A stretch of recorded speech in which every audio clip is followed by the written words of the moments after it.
ओम श्री दुर्गाय नमः। श्री मार्कंडेय पुराण में वर्णित दुर्गा सप्तशती अपने आप में एक ग्रंथ है, जिसके मर्म को, जिसके अर्थ को जानकर हम दुर्गा सप्तशती के अध्यायों को पढ़ते हैं, उसको अपने जीवन में उतार पाते हैं तो जीवन बहुत ही आनंदित हो जाएगा। जीवन के सारे कष्ट, चिंता सब समाप्त हो जाएंगे। हम यदि इसे संस्कृत में नहीं पढ़ पाते हैं तो हिंदी में भी हम इसे पढ़ सकते हैं, तब भी हमें उत्तम फल की प्राप्ति ही होगी। लेकिन दुर्गा सप्तशती के सांकेतिक अर्थों को जानें, उनको अपने जीवन से जोड़ें, तभी हम इसका सही अर्थ समझ पाएंगे और उसका फल हम प्राप्त कर पाएंगे।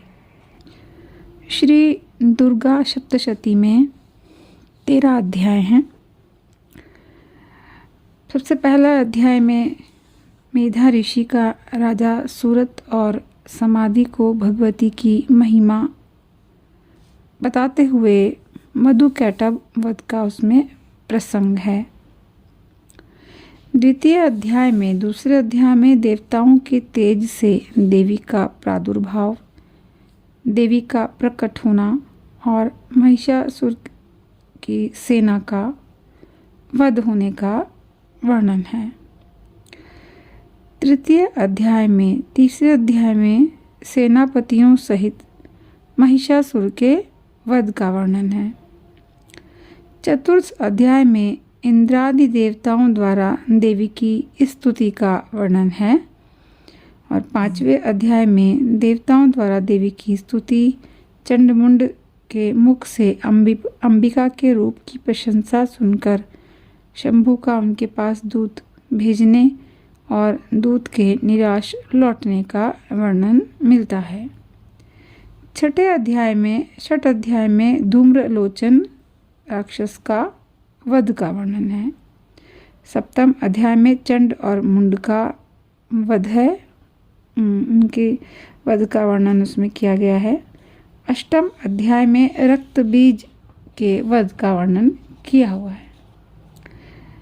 नवें अध्याय में निशुंभ का वध का वर्णन है और 10वें अध्याय में शुंभ राक्षस के वध का वर्णन है। एकादश अध्याय यानी 11वें अध्याय में देवताओं द्वारा देवों की स्तुति तथा देवी द्वारा देवताओं को वरदान, इन सब का वर्णन है।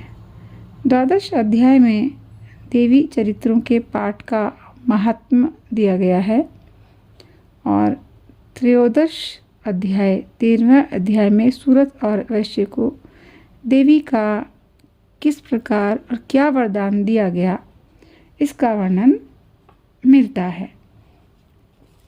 तो जो 13 अध्याय हैं, वैसे तो हमें इनका पाठ करना चाहिए नवरात्रों में, लेकिन यदि समय नहीं मिल पाता है तो हम अष्टसप्तश्लोकी दुर्गा माँ के 108 नाम और देवी का कवच, अर्गला स्तोत्र और कीलक, ये अगर हम पढ़ते हैं, तंत्रोक्तम रात्रि सूक्तम और क्षमा प्रार्थना है और सिद्ध कुंजिका स्तोत्र, यदि हम नवरात्रों में इनको पढ़ पाते हैं तो भी इनका बहुत ही शुभ और बहुत ही अच्छा फल हमें प्राप्त होता है, बशर्ते कि पूरे ध्यान से मन लगाकर पूजा की गई हो तो देवी माँ प्रसन्न होती हैं और अवश्य फल